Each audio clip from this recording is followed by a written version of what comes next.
This week on Intrigued Full Effect. He's very close to our family. He's very close to his mother, his sister, his grandmother, my father. And it's not of his character to just up and leave and never come back and never be in contact with us. So I honestly believe that he came in contact with the wrong people at some point in time and something happened. I'm Chandrea Thomas, and welcome to episode 49. In this podcast, I talk about curious cases, disappearances, and other stuff. And today I'm talking about the disappearance and curious case of Davante Richardson from Washington, D.C. This all happened in late July of 2020 at the peak of the pandemic. Davante vanished during a 2,000-mile, 30-hour road trip that took him from D.C. to Greybull, Wyoming, a small town with around 2,000 people. He was 28 years old at the time. His family believes that Davante was headed to a ranch owned by Kanye West, who now goes by Ye, to share his music and start a career. At the time, Ye's property was in the same county of where Davante's blue 2016 Jeep Compass was found on a desolate road. His music laptop, cell phones, and other possessions were left inside. Now, for the sake of clarity, based on information provided by investigators in media interviews, Ye's security team was contacted to find out if Davante ever made it to the ranch, and statements do suggest that they were cooperative, don't know of Davante, and say he never made it to Ye's property. But here's the thing. This case has lots of twists and turns, filled with tweets from Davante, alleged sightings, searches, the strange location of his Jeep, and questions about his mental health. Davante was a tattoo artist who also went by the name D-Rich, and he was in the process of gearing up and working on a budding music career. But now all his family has are memories and questions about where he is right now. I reached out to Davante's Aunt Marquita, the Metropolitan Police Department of D.C., the Bighorn County Sheriff, and a local missing persons advocate named Angela. I also tried to reach Ye's camp about the case. This is what happened. So tell me, how did you guys discover that Davante was missing, and what happened with that? So my sister had called me that Monday, right before I was going to work, and she said she hadn't talked to Davante since Thursday. And I was like, okay, maybe he's out or whatever the case may be. She said she had texted him early Thursday to tell him the lights had went out because it was a storm that day. And then she texted him again to tell him that the lights had came back on, and he was like, okay. So she said she had texted him again Friday. It was around about 1:00 in the afternoon to see where he was. And he was like, I'm going to go visit my friend Kanye. And she was like, well, who is that? And then after that, she didn't hear anything else from him. No texts, no calls, no anything. And so when she had called me Monday, I was like, well, I'll call around like to the hospitals to see, if anything happened, if he had ended up in the hospital. So I called like our local hospitals that's around us, and nobody had seen or heard from him or anything like that. And so about mid-afternoon, we got in contact with his sister, my niece, and she was like, well, let me Google his number, because sometimes it can pinpoint, where the cell phone may have been. So when she Googled it, it said that the cell phone was in, I want to say it was Glen Burnie, Maryland. And so she was near there. So she drove over to there. She didn't see his car. She didn't see the cell phone. She didn't see him there or anything like that. So she called us back. She was like, I didn't see him or anything like that. So by the time I got off of work, we decided, to go to the police station to file a missing person report. And this was around about maybe 5:30, 6:00 in the afternoon. And so we went to our local police department, and they said, because it was COVID, we couldn't have 911 to make the report, and then they will send someone to our house. So we went back to my parents' house, called 911, and they sent someone probably like an hour or so later to come take the report and get his license plates number to his car and stuff. And prior to them coming, my niece, my brother, and I actually rode around like our neighborhood where he used to work at, just to see if we saw his car or saw him or anything like that. And we didn't find anything at that moment. So the police came, they took the initial report and everything, and they said they will file a missing person report.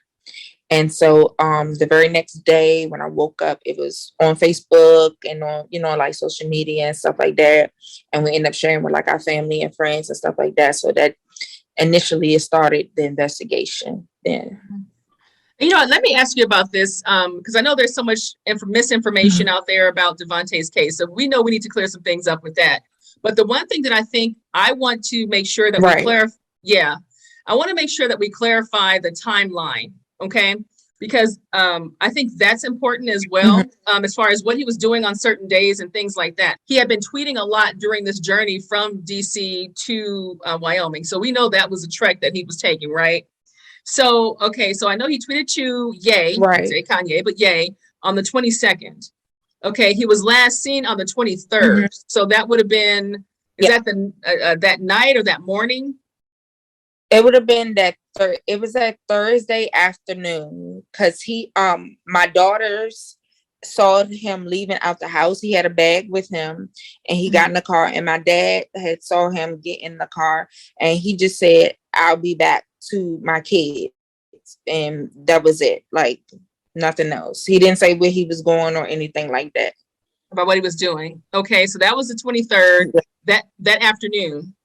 She texted him that night, whenever, I think it was like midnight into almost morning, because that's when the lights had went out for them. She had texted him just to tell him, the lights had went out, and then she said she retexted him closer to morning to say that the lights had came back on. So July 22nd, he sends his tweet to Kanye West. That was never responded to. So we can already assume that he doesn't know, Kanye West doesn't know him, and he doesn't know Ye, but he wants to know him. That's what it sounds like to me. And then on the 24th is when he had his last text message or communication with his mother. Yes. Now, let me ask you this too, about his journey. So from what I understand, he had actually been communicating with a friend throughout his journey as well from out of state, as far as what he was trying to do. So I had gotten in contact with one of his friends, and he had told me that he had talked to him actually the same day that my sister had texted him. That was the last communication anybody had ever had with him. And he was like, he was checking on him to see had he made it to wherever he was going or trying to go to. And he said he never heard from him. He had texted him and he was calling him. And the last thing he said was, "I'm getting some gas." And that was it. So there was no indication of where he was at getting this gas in his journey? No, he said he didn't know where he was getting the gas from. As far as the situation with the investigation, there's another part of this as well. So let's get into what do you guys believe happened? I understand that Davante had been dealing with some things as far as like job changes and things like that, wanting to make some life changes with his career type situation. What was that? He had been a manager at Shoppers, which is one of our local grocery stores here in the DMV. And they were in the process of shutting down a lot of their stores. So his store was one of the stores that was actually being shut down. And this was right after COVID had hit and everything. And so he ended up, losing his job at the time. He started doing like Lyft for a while, and then he wasn't doing nothing after that, as far as I know, as far as just the lifting and stuff like that. I know that he wanted to do something with music. He had expressed that to me a lot, and he had like radio equipment in his room and stuff like that. And he was very, very good on the computer with making beats and stuff like that. I never knew, he wanted to actually go out in the world and just do it. I just knew he expressed about doing it. I didn't know he was going to have a plan to try to actually go out and try to pursue his music career. And so as far as you guys understood the situation, he was wanting to travel from DC, go that 2,000 plus miles to Wyoming to try to make some sort of contact with Kanye or Ye, and to maybe give him some music or something like that to try to get his career going. Is that what you guys understand about the scenario? That's what was told to us from one of his the friend that he talked to, that he had expressed to him that he wanted to meet Kanye West to give him a track or something that he had made. Now, if he ever met him, I don't know. Nobody actually knows. There was talk that the police was sent to the ranch to see if he ever made it there. And we was told that they had never seen him, never came in contact with him. So I'm not sure what happened along the way there. As we get into this whole thing, there's been a lot of speculation about Davante's state of mind, where he was headed in his life and that kind of thing. I just want to get some clarification from you as a family member regarding his situation, his state of mind, with him taking this trip. Where do you guys go with that? Because people are thinking, oh, I know, because I will say this.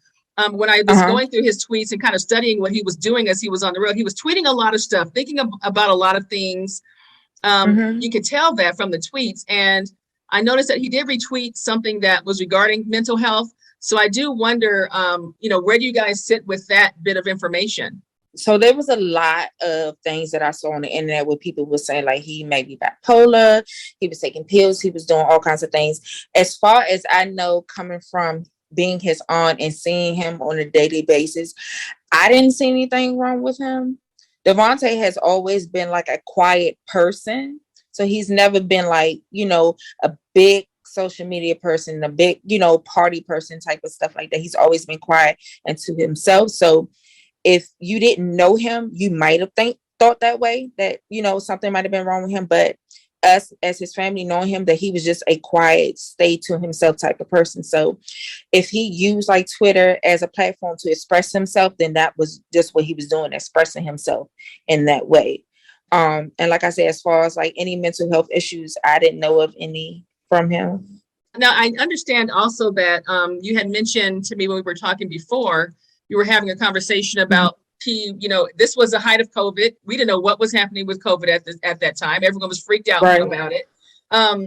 So the idea of him being a Lyft driver, I'd imagine he did contract COVID at some point. So I'm wondering, do you think maybe that he got some sort of disorientation once he got there? Because it sounds like, that's a long trek to take by yourself, number one, but do you have any kind of theories about anything at this point?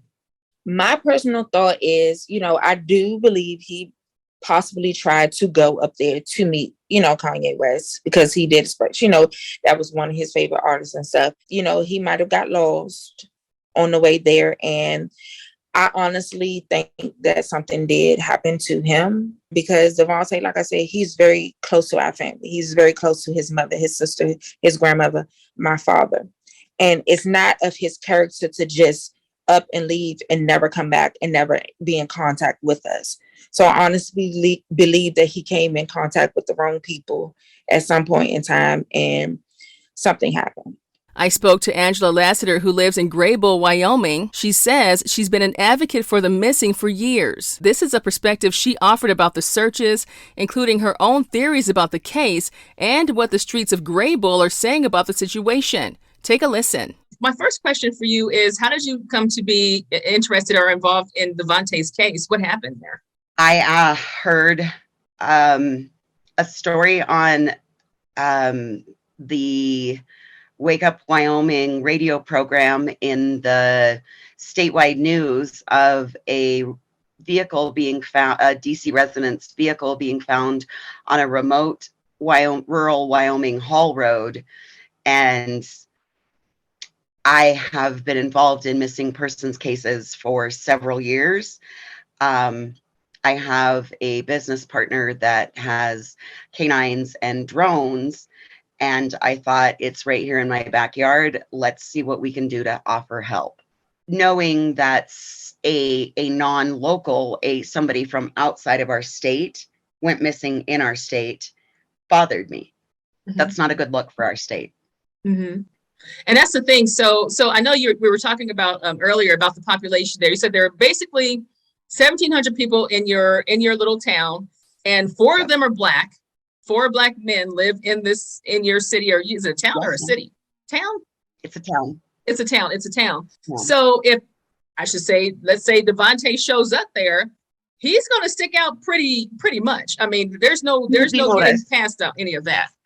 And I hate to say it, but at some point, someone probably would have been like, who's this guy? Let me call, somebody to see who he is. We don't have homeless. We don't have the people flying a sign. We don't have that in our town. What do you know about the discovery of Davante's Jeep, where it's located, the person who found it? I know we can't really say that person's name because they haven't agreed Correct. to be on the podcast, but what can you tell me about that whole scenario and situation? What I can tell you is that once I found out that the remote haul road was the Crystal Creek Haul Road. The Crystal Creek Haul Road is a road that a lot of us grew up learning how to drive on. It's where our parents would take us out. It's not a regular highway road. It's not maintained by Wyoming DOT. It's a remote rural haul road that mine traffic has the right of way on. When you travel on the road, as soon as you enter the highway, it's well marked that says, regular traffic must yield to mine traffic. And from there, knowing exactly how remote and rural it is, like that's out of town, but it's still close to properties. It's within a couple miles. There's several properties that are out there. And it's not uncommon for tourists to run out of gas, especially if they're looking. Like, I asked his family if he had been interested in geology, dinosaurs, rock formations, anything like that, because that would be a likely reason for him to be out in that area. Unfortunately, no, Davante wasn't into any of that. I had been made aware by the person that found the vehicle on his way home from work, because again, small town, everybody kind of knows everybody. And he knew that I advocate for missing people. So he contacted me and said, hey, I don't know what's going on, but this was found out here. And of course, it was a couple of days after the Jeep had already been reported that the person had found it. And so when I asked questions, he said there were no footprints leading away from the vehicle. The dust out there is very fine. It's bentonite. Bentonite is the clumping material in like kitty litter, makeup, also binds chocolate together. So it leaves a very fine powder and layer of dust.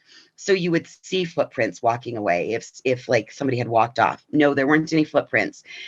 Keys were in the ignition. That bothered me because he's from such a metro area, and it being a nice vehicle, why would you leave keys in it? That tells me that this kid lived in Metro D.C. He wouldn't leave anything unlocked. You wouldn't in the city, you don't leave your keys in your vehicle. 2 cell phones and a laptop, that told me that he got separated from his stuff, because not the average person is going to leave their electronics and their keys in a vehicle unattended in the middle of nowhere, 2,073 miles away from their home. See, here's another thing I think people have been curious about, and I am as well, is the question of whether or not the Jeep was on E or anything like that. Did the person who found the car, did they say if they noticed anything about that? He didn't turn it on. He didn't enter the vehicle. He looked in. But since then, through running down the, again, small town, so you can go and you can sit uptown and have coffee and hear the gossip that runs through. And we all know that in all gossip, there is some truth, but it's your job to figure out, it's our jobs to figure out where the truth lies. So I was able to track back that, yes, the vehicle was out of gas. So from the standpoint of Davante's case, I know that you've been such an advocate for this particular case and some others in your area. So you did make contact with the family. How has that been going? And honestly, what have you been able to uncover on your own through your local, sleuthing that you've been doing yourself? About what you know. It's very hush. Actually, in July, I did a Light the Path event to bring awareness to the 3 missing people in my county, Davante being one. We placed 100 luminarias with all 3 missing people's photos on the luminarias, and we lit the path to light their way home, or light their way to more knowledge, or light their way to awareness, so more people are wondering, what is going on? Why did this happen? Let me just ask you this question. So as far as what the streets are saying, when you're in a small community like the one that you're in, 1,700 people, you said, what theories, or because there's always theories about what people believe happened. So what have you heard people say about that? And what is your own theory or theories, if you have any? Really, the talk on the town that you hear around is, boy, that's just a shame. And there's just no new news. What happened? Why is nobody looking into it? That's the talk on the town. I have one of two theories. I have that maybe we have something local. We have a problem. Somebody local might have their own little issues.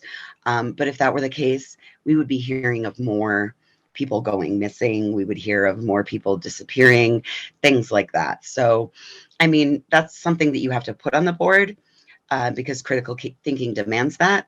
So at the same time that Davante went missing, the person he was coming to see was going through a little bit of a mental health crisis. That was one of the reasons that I've been told that Davante came out here, was because he thought he was going through a little something, and he thought that maybe his buddy Kanye could relate to him. Now, that being said, at that same time, I know that Mr. West's mental health aspects and issues were, his friends were having a concern about him because several of his music counterparts had converged upon Park County and Bighorn County, and some were staying out at the Bighorn County residence, some were staying out at the Park County residence. There was also a casting call that was put in the Cody Enterprise in the want ads at the same time, and I'm not sure if that correlated with his clothing line or the church services that he was doing, like at the Buffalo Bill Historical Center. And he had also put out on through social media, Twitter, that he was looking for performing independent artists to come out and occupy his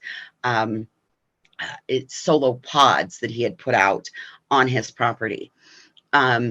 Thinking about that, thinking that maybe the security staff could potentially have been being a little more on the upper part of their game, the top level of their game, and not wanting anybody to get around these people. Somebody going through a mental health crisis could have easily attempted to push his way in to say, oh, I need to see him. He's my buddy. And in something like that, I could see maybe him getting roughed up and then maybe something happening due to that circumstance. And from my perspective, again, if frogs had wings, they wouldn't bump their butts every time they jumped. And in a perfect world, we would have all of these answers. The part that bothers me the most is that we're now 2 years out and we still know nothing more than we did within the first 6 weeks that he went missing. So let's switch up a little bit and talk about the searches and things that you've been able to kind of observe and see through your own searches and things like that. What has actually happened that you've seen at this point, and what have you done on your own? Bighorn County brought out drones, dogs, a cadaver dog, a helicopter, horseback, and a foot team. And they've covered the area. Now, the area is very remote and very vast. It backs up into Bureau of Land Management property. And it's very desert-like. There aren't trees, it's sagebrush, scrub brush, rocks, dirt. So it's a very wide open, vast terrain. And our law enforcement has gone on the record in several different, the Level Chronicle, the Greybull Standard, the Cowboy State Daily, to say that they are very confident that Mr. Richardson has not been and was not, or is not and has not been within 6 miles of that vehicle due to the search efforts that they have done. I personally have partnered, I have a business partner, we have Fine 911 based out of Cody, Wyoming, and we have dogs and drones. I provide the advocacy side of it, and we have gone out and we've flown 40,000 acres, and we have yet to find anything. You know, we have software that has AI capabilities to pull out color, like clothing colors, to pull out different elements that you can program it in and have it search in the footage. So far, nothing has brought back anything of that. I mean, he was wearing gray and blue. The blue we would be have a good result with. The gray, it kind of blends in with everything out there. Let me ask you this question. Since you live out in that area and you have a really good perspective of how far things are apart from each other, how far would you say Davante's Jeep was in proximity to the property that Mr. West owned or owns or owned or is in transition of selling or whatever out in Bighorn County? How far apart do you think that distance is? About 12 miles. Okay. About 12 miles back towards the mountain. So that would be to the east of where the Jeep was found. So did you ever hear anyone say, oh, this guy came through to get something to eat, or this guy stayed at the hotel over here, or he stopped for gas over here? Did you ever hear anyone talk about any of that in your town? Did anyone ever say they saw Davante in your town at all? No, ma'am. That's very interesting, because you would think that someone would have seen him. You can't miss him, in a town like that. So that's a very interesting. Even the Jeep. I mean, where did he go to get gas? Did he go between the Greybull property? Did he go from Greybull to Cody? I mean, there was, via social media, there was a young gal who said he came through the McDonald's drive-through, and upon going to collect footage, it didn't appear to be him. Oh, okay. It didn't appear to be him. And again, unfortunately, the downside to social media being involved in missing persons cases. Information comes from everywhere. You never really know. And so, and I'll say this too. I know some of the information that you've talked about, you've been able to confirm yourself, and some of it has been kind of secondhand information to you. So I just want people to understand all of that, as we go into this, but it's perspective on, what could be. So a lot of this, anything that was given to me secondhand, if I've not been able to verify it, I will say this was given to me from another source. I will protect the source because they don't deserve to have their information blasted. But when I'm given information, whether it's speculation, fact, if it's fact, it's really easy to go out there and check, because if it's fact-based, you're going to find it in a publication. If it's speculation-based, you have to run it down to get to, okay, so these are the facts that they're speculating from, but I always take it back and I always verify it with something that's out in the public. So I understand that, there were some searches in the past. However, and the sheriff, when I had communications with him, that he did mention that there would be new searches coming up in the future. So what do you know about that? Are you involved with that in any way? I was advised that they would be bringing back the dog teams after rattlesnake season to potentially search for him. Now, when that time frame is, whether it'll be publicized, most likely it'll be again on the hush, because you don't want to alert if by chance somebody did do something untowards to Mr. Richardson.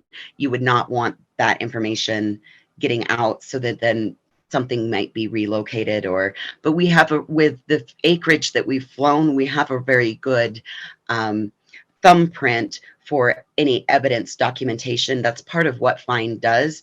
You want to get in and get a drone over an area as quickly as possible so that you can get that for evidence documentation and collection, or you're made aware of something coming in, or you were to find information, you want to be able to document that it hasn't been tainted, placed, that type of scenario. There's also kind of an idea that, Davante, and I've had conversations with his family, and I'll talk to them more about that, but that he has some sort of, situation where he became disoriented, maybe out in this area. Is that an area where you can easily get lost, like where the Jeep was found? Only if he would have gone towards the east. East would have taken him back towards the mountains. Any other direction, walking within 2 to 5 miles, 5 miles would have put him back into town. 2.5 miles would have put him into MI's yard, the bentonite plant's yard. 1.5 miles would have put him at a house. And that would be like the areas that surround pretty much where the Jeep was. So it is possible that he could have somehow gotten into the mountains and went that direction, just, especially if it's dark. I mean, you never know what you could possibly encounter. It's a good walk. It's a good walk to get to the mountains. I mean, you're going to have a half a day's walk before you're going to get to the mountains. And by that point in time, you're going to realize that you're walking into the sun, not away from you're going to realize that you're walking east. Davante's of the generation that's attached to their cell phones. He was in his 20s. What 20-year-old do you not see that doesn't have a cell phone attached to them? And why, if you're in the middle of nowhere and you're out of cell service, why wouldn't you have taken your cell phone with you when you walked off and at least pulled your keys? Or heck, left a note that said, my vehicle's out of gas.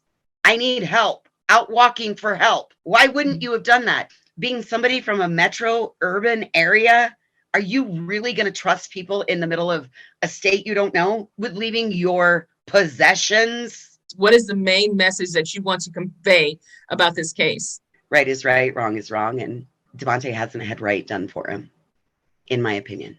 I would really like to see a gold star standard set nationally for what you do when your loved one goes missing, because there is no handbook written. Now back to my conversation with Davante's aunt, Marquita. When you think about what was left inside of the car, the keys, the cell phone and all that, I mean, I'm thinking myself, when I go to the mailbox, I'll take my phone with me. You know what I mean? So I leave out the house for a second, I'm taking everything with me. Yeah. That's what I'm saying. Do you believe the car was maybe planted there? Because if his phones are inside, I mean, then you would think, okay, so like they didn't take the phones, but those phones can be tracked. But I'm just kind of wondering, like, he would be the type of guy, I'm asking you, who would, like, if I'm getting out of this car and I'm lost or something, I'm taking these phones. Would you assume that? Right. And that's something that we had discussed as a family, because anytime you saw Davante, when he was sitting like on the porch of my parents' house, he was always on his phone. And it's like this day and age, nobody goes anywhere without their phone, especially if you're in a whole other state that you've never been to. You don't know where you're going. You're going to need your phone for your GPS. You're going to need to have it to contact people. So that's why I say something had to happen in that time, him going there and possibly trying to come back home. That something happened to where he left all his stuff in his car. And, you know, and then, like I said, that's been always been strange to me, because it's like, if you went up there for a reason, you're going to take all your stuff with you. You know, something had to stop you in your tracks from you not getting your items out your car. The Jeep itself, what do you guys know about the Jeep at this point? Where is the Jeep? Who has it? Do investigators have it? Do you know about how it was processed? As far as I know, when they found the Jeep was, I was told, was facing like as though it was going towards coming back home. As far as I know, the car was impound and taken to like the impound lot. Now where it is, I'm not sure. I haven't heard anything else about the car since then. As far as the investigation goes, how do you feel about how things have been going with Greybull? I mean, with the Bighorn Sheriff's Department, those investigators, and you have DC investigators who are thousands of miles away from each other. How have you guys been able to kind of obtain information, and how is that working out? In the beginning, it was very confusing because, like you say, it's two different places. You have Washington, D.C. and you have Wyoming. They operate very differently. We were not able to go to Wyoming, so I'm not sure how much manpower they actually put into actually looking for him. And like I said, when I talked to the lady that was in Wyoming, what she told me was, because Wyoming is a predominantly Caucasian state, having a Black person missing in that state is like, okay, you know, people kind of overlook it, or they see that, you know, he was there. Yeah, he was there. We noticed him because he stuck out like a sore thumb. But now it turned into a whole miscommunication things. You know, one person said this, the other person said that. So it's just been confusing throughout the whole situation. And I have had so many people like inbox me about stories. They have seen him and they may have seen him walk on a road. And one lady said she saw him in the McDonald's the day before. And, you know, it's just been a lot of craziness that has happened. And it's like, I don't know what to believe at this point. You know, I always sit and just hope for the best for him. But it's just like, at this point, we don't know what to believe. And I know this is something that typically happens when there's a missing loved one. The family gets all types of crank calls, scam calls. Tell me about that experience, because I know you had to have had that experience. Yes. I had one DM from this guy. This probably was about 4 or 5 months ago. And he was saying that he was being sold on the black web. And I'm like, you know, what is the black web? What are you talking about? He was like, I know where he is. He's in contact with some general in the army, and he's going to sell him and this, that, and third. So I actually got in contact with DC police, gave him the information, and found out that this man had been contacting a lot of missing families a lot of missing families that he found on the internet, trying to get money out of them. And so that was a scam. There's been a guy who kind of sort of looks like him on the internet that my sister had gotten in contact with. He had sent her a friend request, and she was like, talking to him, trying to get some information out of him, but come to find out that he wasn't even like a real person. He kept on changing his profile and stuff like that. So he wasn't a real person. Just crazy things like, the other day I got into it with someone on your page where the man was like, I know what happened to him and stuff like that. And I'm just like, you don't say those type of things, especially you don't say those type of things online, because everyone can see it. And my thing is, if you don't know what actually happened, then don't put it out there, because he does have a family that loves and cares for him and has been looking for him the last 2 years. And it hurts to see that type of stuff, because, people want to play around, but then it's like, if you haven't gone through it, then, don't hurt someone else that's going through it right now. I understand that. What do you know about his social media activity, bank activity, social media activity, any type of phone activity? What do you guys know about that? Did it all stop on that day? Was there anything that happened after the fact that you're aware of? So he had a couple of phones, and you know how, people change their phone numbers a lot. So he was the type of person that always end up with a new phone. Something happened with his phone. He changed his phone periodically. And I know his dad said that Thursday he had texted him to tell him happy birthday. And his dad didn't have his new number. So he was like, who is this? And he never responded back. So when I had spoke to his dad throughout the process, I was like, well, what number did he text you from? So he told me. So I said, oh, well, that's his new number that he had. As far as like any other thing from the phone, we hadn't got any activities or anything as far as like bank cards and stuff like that. We didn't know if anything else, happening or anybody having his information or nothing like that. At this point, when it comes to the impact on the family, tell me what this disappearance has done to you guys, and as far as just being able to deal with it. Understand that his mom, you guys have had another loss within his sibling group. So how are you guys even handling all that? It's been hard. Like I said, my sister lost her daughter. It's been about 7-8 years now, and she was the middle daughter. And so her and Davante were really, really, really close.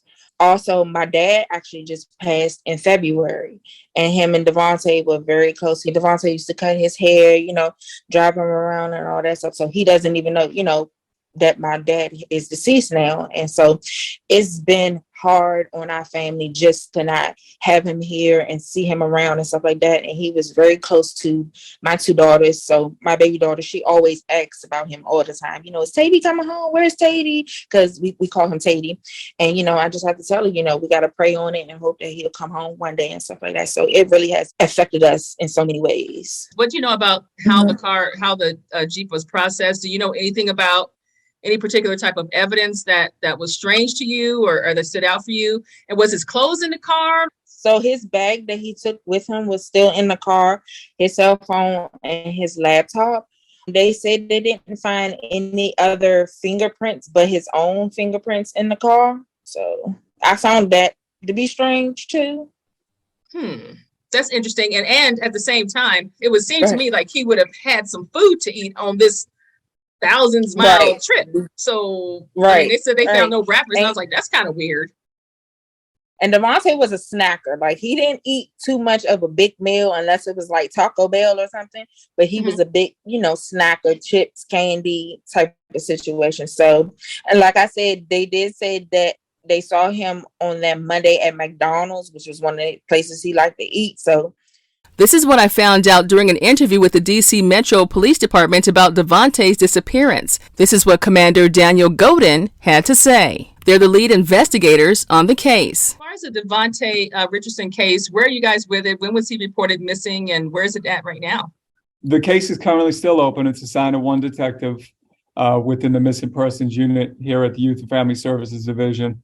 We've had the case since July of 2020. Ever since then, we've been investigating along with the police in Wyoming, Bighorn County. As far as tips or leads, where are you guys with that regarding this particular case?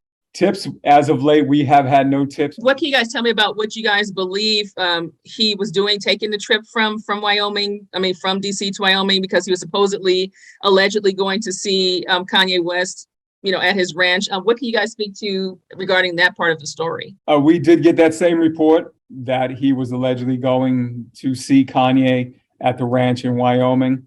We don't have any other information. We don't have information that he made it to the ranch. According to the police in Wyoming, there's no indication that he actually made it to the ranch. Well, I could tell you it is extremely unusual for a person to be missing this long. We're past 2 years. Like I said, it was reported back in July of 2020. Where's the car now at this point? According to the police in Wyoming, they told us that it was with the family. When you come across cases like this, what do you think about that with regards to what you guys typically see? It does happen from time to time, and we also got to keep in mind that some people do want to leave. Maybe it's the situation that they're in. They leave on their own accord. They don't want to be found, but we're still investigating it as a missing person, and we'll continue to investigate. And if a family has a missing loved one, be it a kid, adult, or what have you, what do you think they should do, like immediately? I'm not, people call 911 and things like that, but is there anything that families can do to help you guys in your investigation? You know what I mean?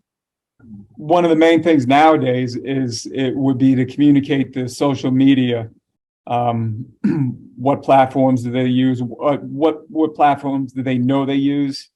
Another thing that's helpful, if we find a person's phone, passwords for that phone would probably expedite any kind of searches that we're doing on our end related to the phone. But social media is big, knowing what they are on, and if they can provide updated photos of that person to us, that's another big key. And we get that out to the public as soon as possible. I tried to reach Ye's last known publicist online for a statement, and I never heard back. No surprise there. I also made contact with Bighorn County Sheriff Ken Blackburn. We weren't able to connect for an on-camera interview, but he did give me the following response in an email, saying they had great empathy for the family. He also went on to say, quote, "We will conduct another search before the snow flies to see if anything in this wide open area has changed or been exposed, shallow graves that animals might have disturbed, etc. We will never give up looking, and there are just very few leads out there at the moment. As always, somebody should have seen something, and that's what's a little strange about this case. As we are such a small area, people usually don't go unnoticed." There is also a quote from the Cowboy State Daily newspaper that says the sheriff did searches by ground and air while using canines and horses in the process. Like, as far as you guys know, he didn't know. I'm thinking if I knew Kanye West or if I knew Ye, everyone who I know would know that I knew him. You know what I mean? If that was the way to put it. So did you guys have any indication that he really knew him, or he was trying to get to know him? You know what I'm saying? I personally don't think he knew him on a personal level. He was a fan of him. He wanted to, to try to pursue his music career. So, anybody that's trying to pursue that type of career will go, go do what they have to do to get where they're trying to be. But as far as him knowing on a personal level, I don't think he knew him on a personal level at all. If there was anything that you would want to clear up or clarify at this point, you have an opportunity to do that. Is there anything that we didn't talk about that you want to get cleaned up? Just the simple fact, a lot of stuff that I've seen on the internet and people saying, that he was crazy, he was bipolar, coming from his family, like those things aren't true. If you wasn't there, if you're not part of the investigation, if you don't know what truly happened, then, keep your thoughts to yourself. Like I said, he has a big family that's been looking for him the last 2 years, and we're hurting. And, just to see those things on the internet, it hurts us to see that. And like I said, my sister has been through a lot in the last couple of years, and just to see her, this is her only son, and he's not around anymore. And just to see her, how she's, dealing with and stuff, it hurts to see that. So, if it doesn't come from me, his aunt, don't listen to the rumors. If there was any way that Davante could somehow see this or hear this, what would you say to him? That we love him and we miss him so much, whatever the case may be. If he decided, hey, I did want to leave the family to pursue my career or, live a different life, just give us a call and let us know so that we have some type of comfort, so that we know that he's okay. We just want to know that he's okay. And what about the people who have helped you guys as much as they possibly could at this point? What would you say to those folks? Everybody that has helped us along the way, whether it be family members, I have had co-workers, friends, friends and family, people that actually didn't know me that, reached out to me and say, let me know what I can help in the best way. Just thank you, because they didn't have to do it. If Davante is still around and he sees this, we love you, and, whatever may have happened in the past that you feel that you needed to just leave us, so all is forgiven. We just want you back home. When it comes to my final thoughts about this case, I'm left to wonder who Davante encountered in Greybull and what really happened. Is there a chance that he somehow got tired and was disoriented after the long 2,000-mile drive from D.C. and ended up in the rugged terrain? Or did he come across someone with bad intentions for Davante once he was discovered in town? Investigators say he never made it to Ye's ranch, but did he meet up with someone he connected with online who led him to a dark place where he thought he was meeting his favorite rapper? That's something to think about. And one thing is clear, someone like Davante would stick out big time in a small town like Greybull. So it seems to me that someone knows something. Or did Davante simply walk away from his life, a theory his family just can't see? The bottom line is that the family is no closer to finding their loved one, but a small detail from a small town can make a big difference in helping investigators crack the case. It's still an open missing persons case, and a search is expected in Bighorn County sometime this fall. Davante is 6'1" and weighs 170 pounds. He was last seen wearing a blue shirt and gray sweatpants. You can leave anonymous tips at 202-727-9099 or the Bighorn County Sheriff's Department at 307-568-2324. I'll keep an eye on this case and let you know what happens next. If you have a case that you want me to check out, just reach me on the Intrigued Full Effect website or via email at intriguedfulleffect@hotmail.com. Until next time, be safe and stay true.